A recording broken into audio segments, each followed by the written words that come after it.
Welcome to this oral history interview, part of the developing series of interviews focusing on live music venues and experiences on Route 66, centered around Springfield and Greene County, Missouri, and Lebanon and Pulaski County, Missouri. This series is supported in part by a grant from the Route 66 Corridor Preservation Program of the National Park Service. My name is Craig Amason with Missouri State University Libraries.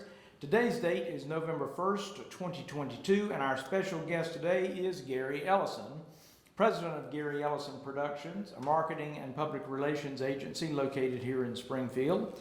He has served on the boards of the Springfield Convention and Visitors Bureau and the Springfield Area Chamber of Commerce.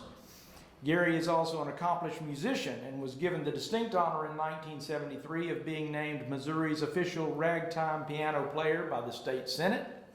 He began his work in broadcasting while in high school, working as a square dance caller on ABC TV's Ozark Jubilee, a live national country music variety show produced and broadcast right here in Springfield at the Jewel Theater for most of that time, from 1955 to 1960. This interview is taking place in the Duane G. Meyer Library on the campus of Missouri State University. Mr. Ellison, thank you so much for agreeing to participate in the project and for coming here today. We're going to start out with the toughest question of all. When and where were you born? I was born in San Francisco, California in 1943. 1943. And when did you move to Springfield? 1943. Okay, so shortly after you. Yeah, Dad was in the Navy, and he got transferred overseas, and so Mom and I came back here. Dad and Mom were both from Crane and Reed Spring. Okay, all right. So from this area. Yeah. And family goes back a ways in that area? Mm-hmm. What was the live entertainment scene like in Springfield when you were growing up? How would you describe it? Probably most of the live entertainment that I saw growing up here in Springfield centered around the Shrine Mosque. Okay. They brought in national touring groups. Horace Heidt and his Musical Nights was a band, and he did a variety show. And so there were things like that. And then local groups like Kiwanis also did live performances down at the Shrine Mosque. And that's pretty much where I remember one interesting, there was an ice storm, so it had to be in the winter. And the big draw was Roy Rogers and Dale Evans and Trigger, and the show had to be delayed because the power went out because of the ice storm. And so when they finally got going, we didn't have very good stage lighting, and I'm not sure if the PA system worked or not, but Roy and Dale heard about a kid who had been playing outside and got a hold of a live wire from the ice storm, was electrocuted and was still alive, but he was over at Burge Hospital, which is Cox North now.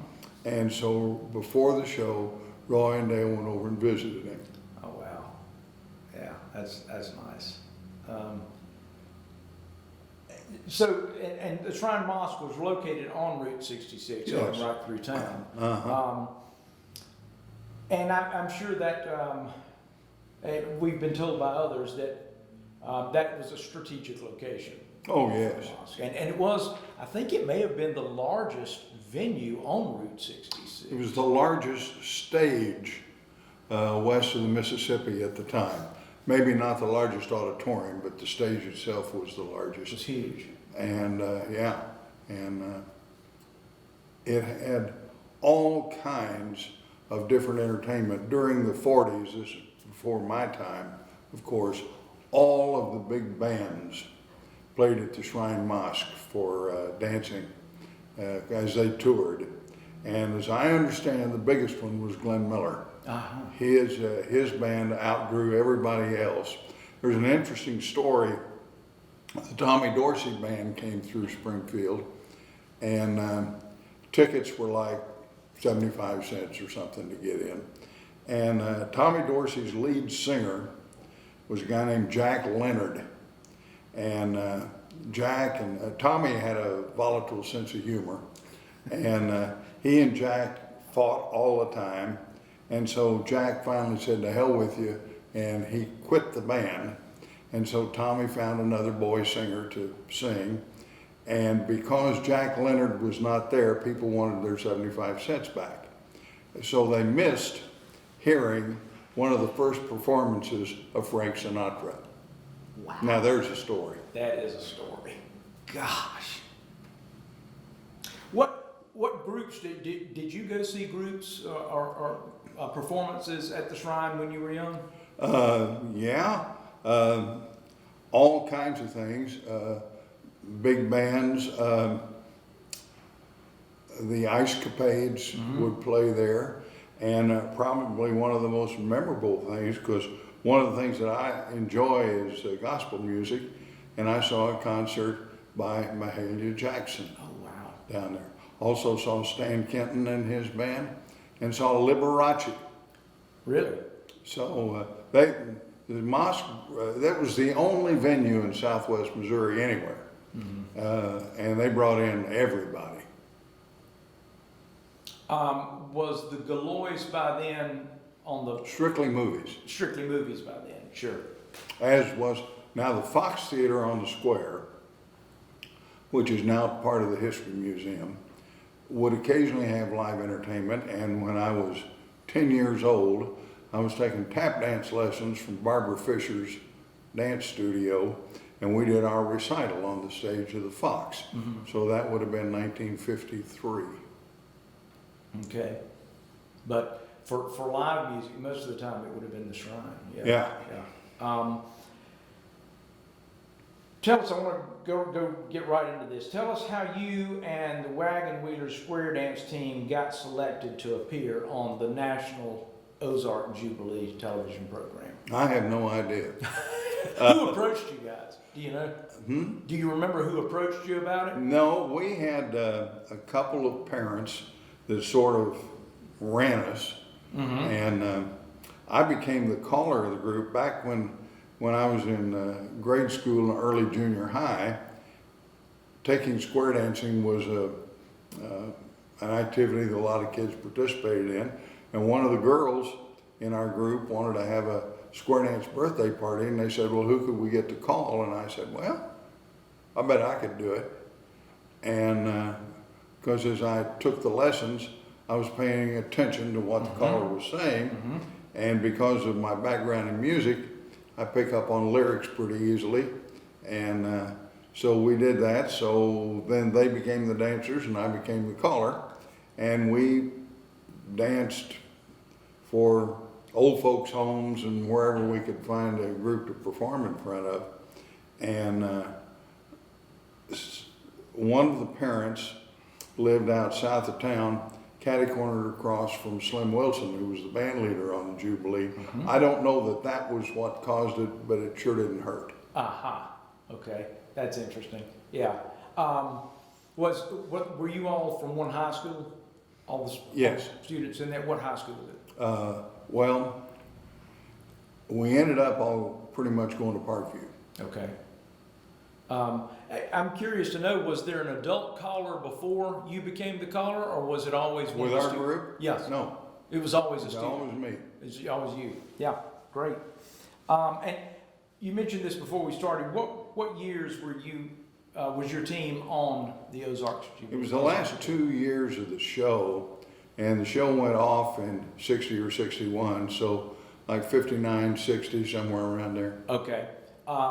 And were you on every Saturday night? Or? We were usually, by the time the show got us involved, we would alternate weeks with L.D. Keller and the Promenaders. Okay. So it'd be the Promenaders one week and us the next. I see.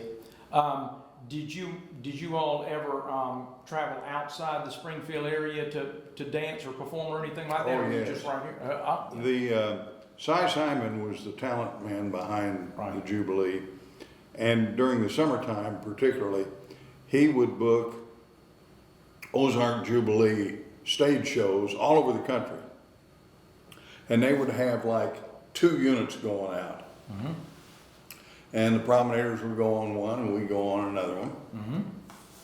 And one story that always meant something to me, we were at the East Texas State Fair in Tyler, Texas, in a rodeo arena building. And we were going to do 2 shows. And Mr. Foley, Red Foley, had been out somewhere out west the night before. He flew in. We had to get parents to drive us to get to where we were going. And so we did the first show, and we were taking a break as they cleaned out the auditorium and then brought in the next crowd. And Foley loosened his tie and took off his jacket, and it was like a locker room that you'd find in a basketball arena, for instance. And there was a bench there, and he laid down on that to get a little rest because he was tired from flying in. And there was a knock on the door, and Speedy Hallworth, the guitar player with Slim Wilson's band, answered the door, and this gentleman out there said, could I speak to Mr. Foley? And Speedy looked over and saw Red trying to rest. And he said, well, he's resting right now. And the guy said, well, my daughter would just love to meet him. She is in a wheelchair, and she watches that show every night, and particularly likes his song of inspiration at the end of each show. And so Red was listening, and he sat up and tightened up his tie and put on his jacket, went out and sat in that arena and talked to those people for 30 minutes. That's the kind of a fella he was. Yeah, yeah. I was going to ask you what your personal memories were of people like Red Foley and others on the show. The interesting thing about that, unlike today's entertainers, that's what they did to make a living, and they treated everybody just like they wanted to be treated themselves. Mr. Foley was absolutely always a perfect gentleman to us, as was everybody on that show. Slim Wilson, all the guests that came in would stand there and talk to you and visit. I picked up 3 autographs in all those years. I spent one afternoon. We'd arrived down at the Jewel Theater in the morning on a Saturday, and we'd walk through the show with the script and make changes as we went. And then when we got through it, we'd do it again, try to do it up to time, and then we'd hit the network live around 6 o'clock. And so we had a lot of time to kill during the daytime, and I sat backstage. They had a boys' dressing room and a girls' dressing room, and Mr. Foley had a dressing room. And so I went in the boys' dressing room, and there was Chet Atkins back there practicing his guitar, and I listened to him for an hour, just sat there transfixed, and decided I wanted to go home and burn my guitar because there's no way I could ever do what he did. So I got his autograph. The next to the last live Ozark Jubilee at the Jewel, Foley was out doing personal appearances, and the guest star was Gene Autry. So I got his autograph. And then the other one, another cowboy singer that was there a lot, was Rex Allen. Yes. And those are the only 2 I got. I was standing backstage, waiting to go on, visiting with a girl singer, and I had a pencil in my hand and a script, and never once thought to ask her to sign it, Patsy Cline. So, but that shows you that they just treated all of us like we were equals and equal importance. Yeah. Well, you saw some mighty famous people there. Oh. Yeah. Yeah. Tell me a little bit what you can remember about the Jewel Theater. You know, the front of the house, backstage, you know. Backstage was not very large. As I said, we had 2 dressing rooms and Mr. Foley's, and we had a control room for the electronics for the television. And that pretty much took all that up. The front of the house was not very large, and the building was in terrible condition. It was toward the end of the next to the last year, they had to close off the balcony completely because it wasn't safe to be up there. But you'd go in, you'd enter off of Jefferson across the street from the Colonial Hotel, and you'd walk in, turn right, go down a hallway, and then turn left, and you were in the back of the house. And then you'd go down and find your seats after that. And in the corner before you went down to find your seats, they had a concession stand where they'd sell you pendants and trinkets and whatever. And it seemed to me like it would seat maybe 400 people at the most. It wasn't very big. The interesting thing about that, and this is where I really got involved with the aspect of tourism coming to the Ozarks for live music. Yes. The Jubilee did that. They brought them in, and during the summertime, when travel was really, really heavy, we'd do 2 shows. We'd do the live TV show, then they'd roll the cameras back out of the way, run that group out, bring in the rest of the people that couldn't get in for the first, and we'd do it again live just as an entertainment show. How long was the show then? Was it an hour, or was it an hour and a half? Or Hour. It was an hour then. Okay. Actually, it was 2 hours. It was 2 half-hour shows. What would happen was some of the stations on the network might only take the first half or the last half. As segments, But yes. it was like 2 separate 30-minute shows done at the same time. But 2 separate, I mean, you weren't doing the same things in those 2 30 minutes. No. You'd do different things, but then you would do those 2 30-minute segments again for the second audience? Yeah. Yeah, and exactly the same, yeah. And the people would line up out of the door of the Jewel Theater north on Jefferson to St. Louis Street, which is Route 66, and then around the corner down for blocks. Oh, wow. It was huge. Anyway, when the Jubilee went off the air in 61, a couple of things happened down south. Table Rock Lake filled up. The Hershend family opened their Marvel Cave craft park, and they hired Don Richardson, who was the writer for the Jubilee, and Don as their publicity man. And Don actually gave the name Silver Dollar City to him as a marketing thing. And then they also hired from the Jubilee Andy Miller. Andy was the set designer for the Jubilee, and he's the guy that designed Silver Dollar City. Then the third thing that happened down there, some friends of mine from Nixon, the Mabe brothers, started the first live country music show in Branson. And so the people that had used to coming to Springfield to see music just went 35 miles on down the road and that's what got Branson started. And that was the Ball Knobbers? That was the Ball Right. Knobbers. Yeah. That's the first time I've heard that much of a detailed description of the theater. That's very helpful. Describe, what do you remember about the audiences of the Ozark Jubilee? I mean, I know that kind of unusual, the cameras would pan the audience and they'd hold up their banners and so forth. Yeah. So we assumed that was not staged. Those people were really from those areas. They were And they brought those banners with them. Yes. And that happened at every single show. And they were from like Oklahoma and Kansas, and they were from outside the state.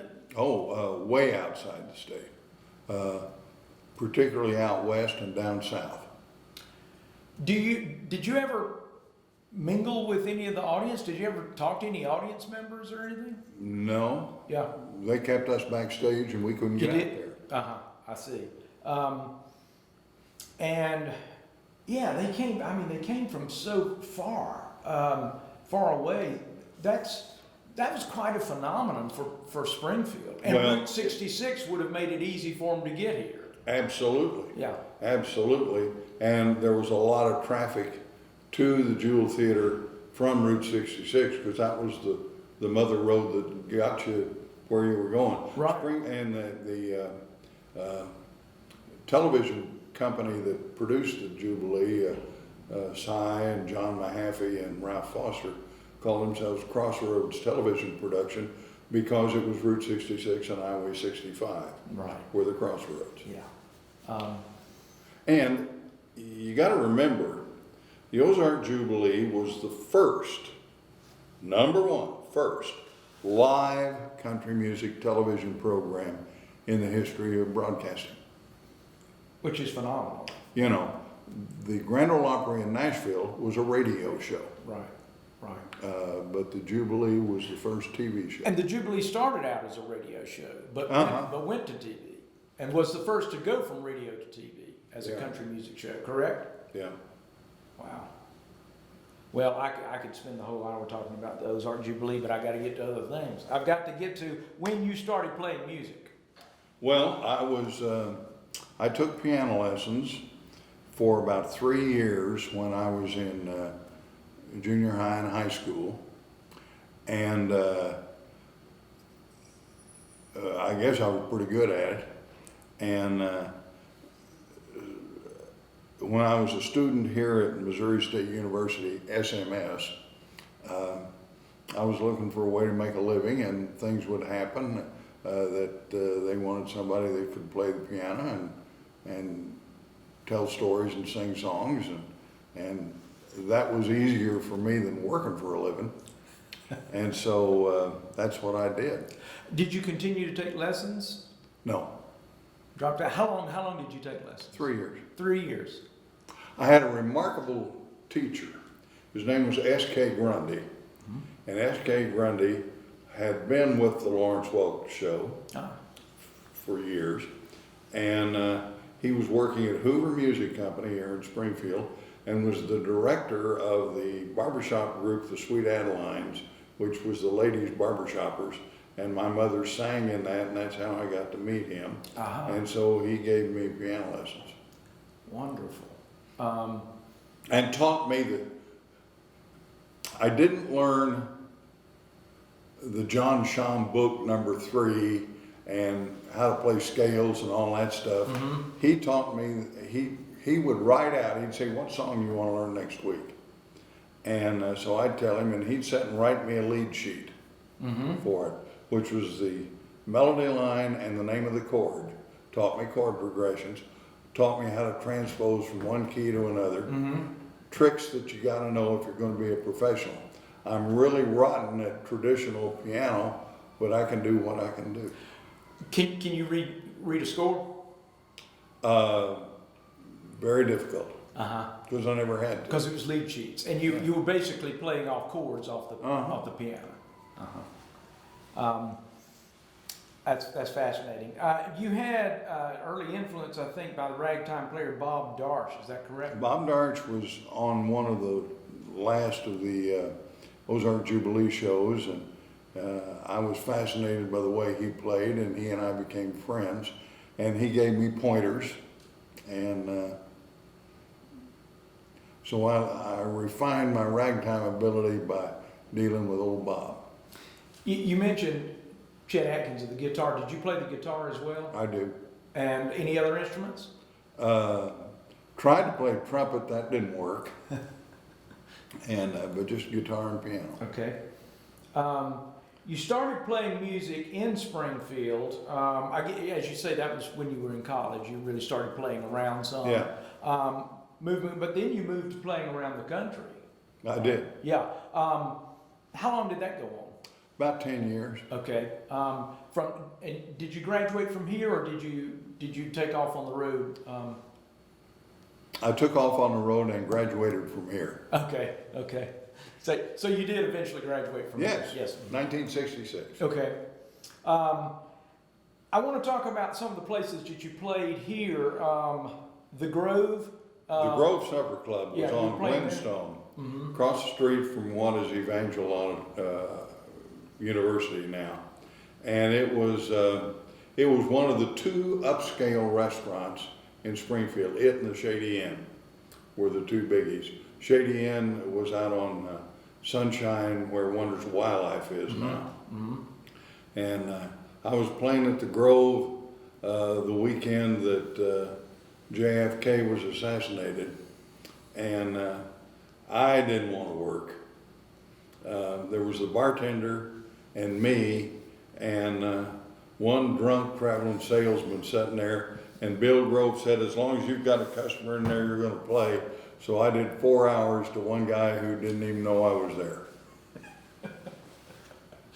Oh my goodness. How often did you play at the Grove? Oh, off and on, a year or two. And would that be every week, or yeah? I mean, was it? No, I'd just play occasionally? there 6 nights a week Oh wow. for 2 or 3 weeks, and then I'd be off for a while and then come back. Okay, so you were playing there quite a bit. I mean, Yeah. you're like the house musician. Mhm. Yeah. And that was on Route 66 at the time, It was. correct? Yeah, because Yeah. it went down Glenstone to St. Louis. What did it look like on the inside? It looked like what you would expect a nightclub from the early 50s in a musical movie. Really? It had, because his name was Grove, so he had fake palm trees up there, and they had a dance, had a bandstand. I was in the bar, but in the main showroom, he had a bandstand where various bands would play and people would come in, have dinner, and dance. And but it just looked like what you would expect out of a musical from Hollywood. So he had music, he had live music there every night he was open practically then? Pretty much. If it wasn't you, it was a band or something Yeah. like that, right? Yeah. What were the audiences? Are the people that you mentioned the traveling salesman? What were people from out of town pretty regular in there? That and the well-to-do of Southwest Missouri would Yeah. go to the Grove as they would go to the Shady Inn, because those were the two best restaurants in town. Right. And they were restaurants. The Grove was Yeah. a restaurant, yes. Supper club. Supper club, as they call There it. you Sure, sure. And there was I think I'm right in saying there was a hotel on North Glenstone owned by St. Louis Cardinal Ken Boyer. Is that correct? There was a motel up there, yeah, and I can't remember the name of the bar, but I played in that for a period. Do you remember the name of the motel? No, Mm-hmm. I've slept since then. Now, backing up on that, Bob Darch got me involved with a place, and this is just outside of your geographic area, but down on Range Line in Joplin, Mickey Mantle's Holiday Inn. Right. And they had a neat old upright piano. I was going to ask you about that. I was playing there when Mickey sold the place. And so I asked the manager, what are you going to do with that piano? And he said, I don't know. And I said, well, I'll buy it. So that's the piano that I literally hauled all over the country in a horse trailer. Oh my gosh. From Florida to up near Chicago and Boston down to the Texas Valley. And that old Wing and Son upright Grand, all painted up and everything, is now, I gave it to the History Museum on the square, so Right. they've got it. Right. Wing and Son, is that what you said? Wing and Son, Okay. W-I-N-G. Okay. It was built in 1923. Wow. How in the world did you keep it tuned, carrying it all around the country? Every time you'd pull into a new place, number one, you'd have to get the bartender, 3 drunks, and you to unload the piano and move it in. And then they'd call in a piano tuner and they'd tune it up. And I was usually in a place for 4 weeks, and then we'd load it back up. And the Saturday night loading it up was absolutely terrible, because then you had the bartender and 3 drunks that were really in bad shape, and you had to get it out of the place and into the trailer and go to the next job. Those things weigh a ton. Yes, they do. Yeah. Which is why I bought a horse trailer. An upright piano and a horse are about the same weight. And so it was a 2-stall deal. I could put the piano on one side, then all my luggage and whatever else I wanted in the other. Holy smokes. So you would be playing at a place on the road for 4 weeks at a time? Uh-huh. That's like a residency. Yeah. Yeah. Wow. The Arrowhead Restaurant. You mentioned that one, and that's one I don't remember. Okay. Don't remember playing there? I don't even know, I don't even remember the Arrowhead Restaurant. Okay. It was in the Golden Arrow Lounge. The Golden Arrow Lounge, I think, may have been in the Arrowhead Restaurant. Does that ring a bell, the Golden Arrow? Okay. You were also, I think you were the house pianist at the Rendezvous for a while, right? I played at the Rendezvous, which was in the lounge in the Colonial Hotel. Right. Across the street from the Jewel Theater. Right. And worked there quite a while, until right before it closed, the hotel closed down. Mm-hmm. And it was a really weird thing, and I never could figure out what this was. But I'd be up on the stage doing whatever I was doing, and I'd hear rattle, rattle, rattle, rattle, crash. And then a few minutes later, rattle, rattle, rattle, rattle. And I never understood what that was. And they had, in the liquor laws, you couldn't reuse a liquor bottle because they didn't want moonshine or whatever to be substituted for a brand name. Right. And so they had built into the bar a tube about this big around that was an old drain pipe off of a building that went down through the floor into the basement. And so they'd throw the bottle in that, and it'd go rattle, rattle, rattle, rattle. And then there was this short period, and then you'd hear crash when the bottle would smash on the concrete floor down in the basement. And that's how they got rid of their empties. I suppose somebody will go down there eventually and sweep up stuff. Yeah. That's a great story. What did the Rendezvous look like on the inside? Rendezvous had a stage along the east side of it. The Rendezvous was on the northeast corner of the Colonial Hotel on ground floor level. And so along the east side was a stage, and then they had tables and chairs out and around where you could sit, and I think there was a balcony area, a little bit higher. And Saturday nights were rip-roaring. Yeah, yeah. What was the clientele there? Just folks from around Springfield that wanted entertainment, and occasionally we get out-of-towners. People staying, I suppose, at the Colonial. Yeah. Right. I hadn't asked you this yet. Racial mix, almost all white. Springfield was almost all white. Right. Yeah. Mix of male and female, roughly the same? Or? Mostly men during the week, and those would be businessmen. An equal mix on the weekend. Okay. Going back to that, the place on North Glenstone. Kenny Boyer? Kenny Boyer's. Well, he sort of patterned his thing after what Mantle had done down in Joplin. Okay.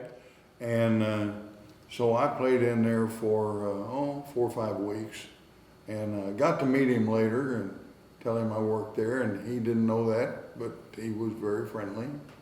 So you had a local manager, and Yeah. and is that how you got in there? You just I would imagine, yeah. Mhm. The way you promoted yourself in those days was word of mouth. If you worked someplace and you did a good job, somebody would find out about you and hire you for their place. Sure, yeah. That still works. There was another hotel out on North Glenstone that I played for about 3 times. And the lounge was, and I can't remember the name of it, but the lounge was off the parking lot off of Glenstone. And I used a microphone plugged into the PA system, and this was in the beginning of CB radios. And occasionally, if somebody got too close, their CB signal would come across your PA system. And if it was terribly interesting, I'd shut up and we'd listen. And we'd hear guys and girls that met each other on the CB and tried to hook up and listen to their conversations and kill time that way. That's good entertainment right there. Yeah. That's wonderful. That's a wonderful story. Did you play at Fort Leonard Wood? Yeah. When right after I graduated here, I always was interested in what they do to entertain troops overseas with USO. And I had polio when I was 10 years old, the year before the Salk vaccine. Didn't get into the military, but always wanted to do my part. So right after I graduated here in '66, I contacted Stuart Symington's office, the senator from Missouri, because he's the guy that started Bob Hope. Oh, okay. He was the original Secretary of the Air Force, Senator Symington. And so he had connections that way, and I got a hold of his office and said, hey, I want to go do that. So I graduated here in June of '66. In January of '67, I was telling stories and playing the piano with a group that I'd put together over in Vietnam. Right. And then we were supposed to go back to Vietnam the next year, but the Tet Offensive hit. It was too dangerous for civilians, so they sent us for 6 weeks to Korea. Okay. And but that was through the connection that I got there, and I'd have to go up to Fort Leonard Wood to get my shots. And so I had met some of those people up there, so I would occasionally haul my piano up there and do 2 or 3 nights, not a week or anything, in the officers club. Was that fun? Yeah. Was that a pretty good crowd? Always a good crowd working for the military. Appreciative. Very much. Yeah, yeah. I read about your USO show. So were those fellow students from the college here that you put together as the troop? 3 of them from here, and one of them, a gal that I'd met somewhere on the road from Iowa. So it was 4 girls and me. Interested to know, when you were doing those shows, did you encounter any other people doing shows in Vietnam? Any of the other troops that would come through there to do this? Not really, because they would keep us kind of spaced out. And if Bob Hope was there in December, we were there in January. So we followed him in, but I never got to see any of their work. Yeah. And how long did you do that? Was it a whole year? Or? No, it was 5 weeks in January, starting in January of '67, and then 6 weeks the next year in Korea. Okay. And it paid nothing. Yeah. Must have been pretty exciting. Oh, it was. Yeah. Was that your first time overseas? Yeah. And KYTV sent a film camera with me. This is all pre-videotape. And I shot pictures out of helicopters and everything. got back, and Fred Raines, who was the head production guy at KYTV, called me on the phone. He said, I don't know how to tell you this. Your exposures were absolutely perfect on everything you shot, but the camera we gave you had a defective shutter and not one frame of it was usable. So I shot all that, lugged all that equipment and film and took care of it and brought it back home, and because of the defective shutter, it didn't work. That must have been just devastating. Yeah, it was. Good grief. That must have been a rich experience. Oh, absolutely. Yeah. Have you stayed in touch with the people that were with you on that? Some of them. Interesting thing, there was every USO group that comes in is assigned an officer of the military to be your escort and take you around all, and we had all 4 combat zones in Vietnam. And our escort, just by the luck of the draw, was a captain named Robert Cope, C-O-P-E, and Bob was from Crane, Missouri, and graduated from SMS. About that. And so it was just like old home week. That's that small world. Yeah, that's amazing. Okay, did you, I read somewhere that you had done some private parties in Lebanon for Robert Plaster. Yes. Is that correct? Tell me a little bit about that. Well, I was hired by KYTV to do a client party that they had out in Fantastic Caverns. Oh, yeah. Hall of Piano out there. And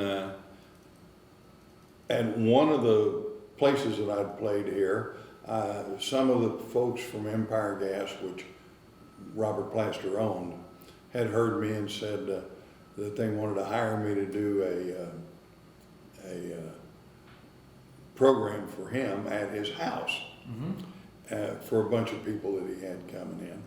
And so I'm playing out at KYTV, and I turned around, and I'd never met him before, and there was this great big fellow, Bob Plaster, listening to me, just sort of standing there, because he knew who I was, and he wanted to see what he had hired to come up in 3 weeks and play.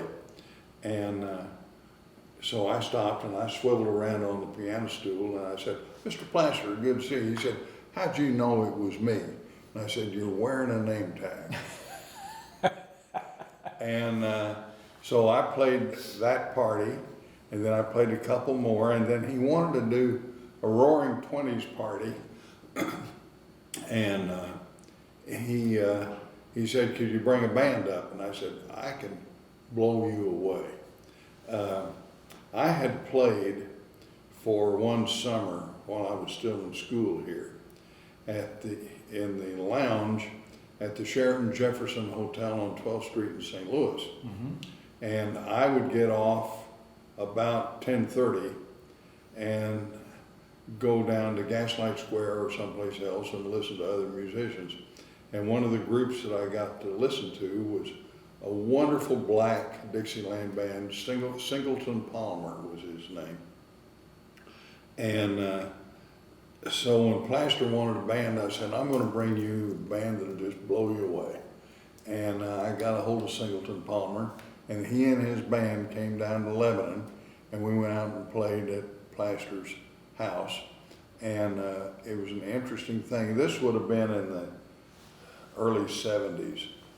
And it was hard to find a hotel in Lebanon that would take a black band. I bet it was. And but we had a wonderful time, and Plaster did too. And what was the name of the band? Singleton Palmer's Dixieland Band. Dixieland Band. Yeah. Was that the only time you played with them? Or? No, I did a TV. I had them come up to Omaha, and I did a TV show with them up there. Was that fun? Yeah, they were great musicians. Wow. Any other venues on Route 66 that you played that you remember? Well, on the highway, probably not. Near the highway, yes. 2 blocks south of the square, when I was a senior in college, there was a place called the Red Garter. It was open for only 6 months, and I think it was one of those friction deals. The mortgage got to running up against income, and so it didn't last. But it was packed, and it was beer only with peanuts on the floor. And they had little booklets printed up with lyrics to songs, and basically the people would come in and entertain themselves and listen, and you just played and tried to keep them going on the tunes that were in the booklet. And I mean, it was the creme de la creme of Springfield ladies with their mink stoles. Oh, really? The ends of the mink were down in the peanut shells on the floor, and it was quite an experience. But that's one place that people remember, and I still run into people today that remember that. Really? Yeah, the Red Garter. And just for that short amount of time, Yeah. it made an impression. It really made an impression, and the fact that, I mean, these ladies who wouldn't drink beer anywhere, that's all they had to drink down there was beer. And they had other places to go. Why did they choose that one? Because the entertainment was unique, and it was different, and it was fun. Yeah, yeah. That was a lot of energy in that sort of Oh, thing. tremendous Yeah. amount. Yeah. What year would that have been? You might have mentioned. Well, yeah, it was my senior year in college, so it was 1966. Okay. Okay. And what were you playing? What kind of stuff were you playing? Ragtime? Yeah, my old piano from Mickey Mantle's. That's crazy. Yeah. Gosh, that's just amazing. The bottom board of that piano finally rotted out 10 years after the Red Garter, and I tipped it over on its back to put a new bottom on it. And a cup of mice-eaten, rotted peanuts fell out of it, and it was left over from the Red Garter. A souvenir. That's great. Was anybody else playing ragtime during the time that you were playing, or did you have a corner on that market? No, Bob Darch was. Okay. And he would play in Springfield and Joplin, and we did a lot of work out of Omaha. And you For played sure. together? No, I'd follow him or he'd follow me. Okay. Okay. Plenty of work though? Mhm. Yeah. And then I ended up playing at Ralph Gaines Colony Steakhouse in Kansas City. I was there for about, not every, I'd be there for 2 months, then off a month, and 2 months, and like that. But that's where I met my wife. We got married in Kansas City, and there are still people today that come up and say, "Hey, I saw it." Colony Steakhouse was about the nicest restaurant in Kansas City.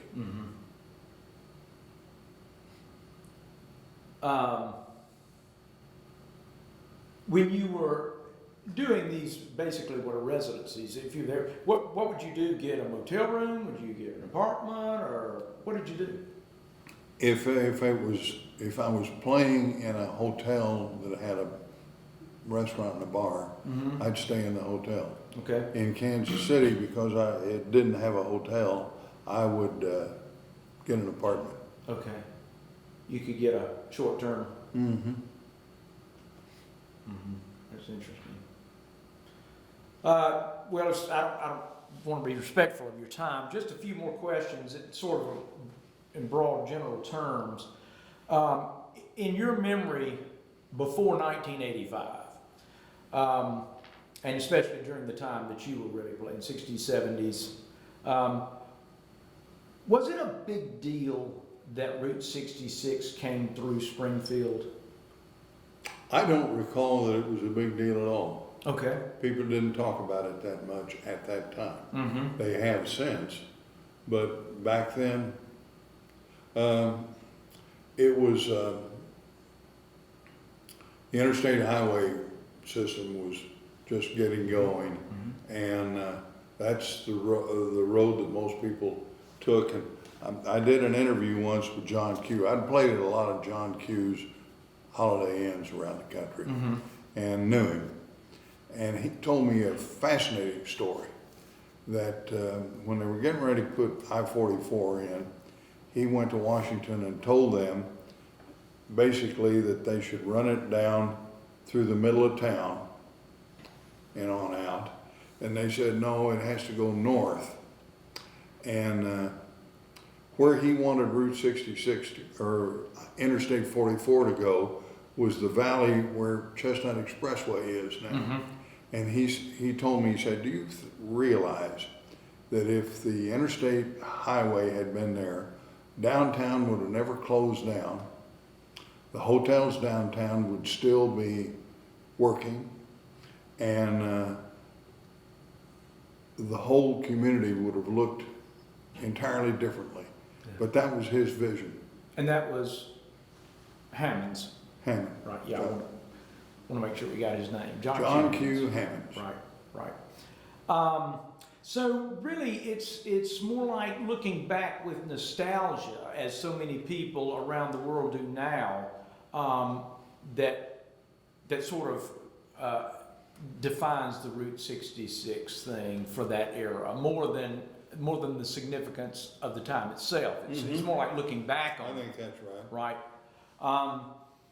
If you were a club owner in the 60s, providing live music, would it have been beneficial to be on Route 66 in Springfield? It would have been beneficial to be on the most traveled road.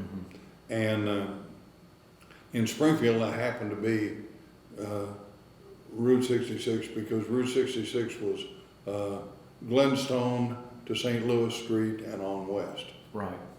Yeah. Yeah, important to be on the mother road, especially like when you talk about traveling salesmen and so forth coming into places. That brought them there, at least then, until 44. Yeah. Changed everything.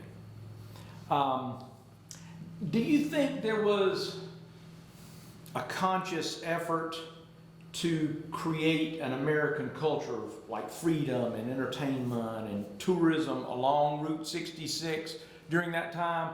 Or is that an idea that we've created later?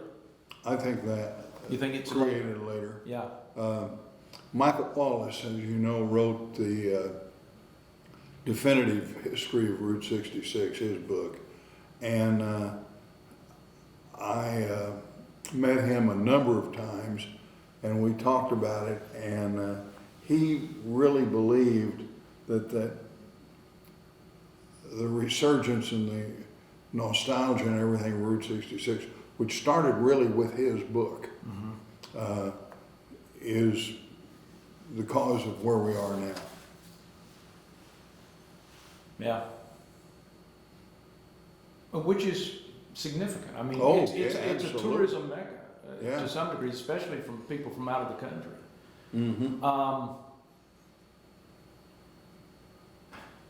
I'm curious to know, in places where you were playing, did you take requests?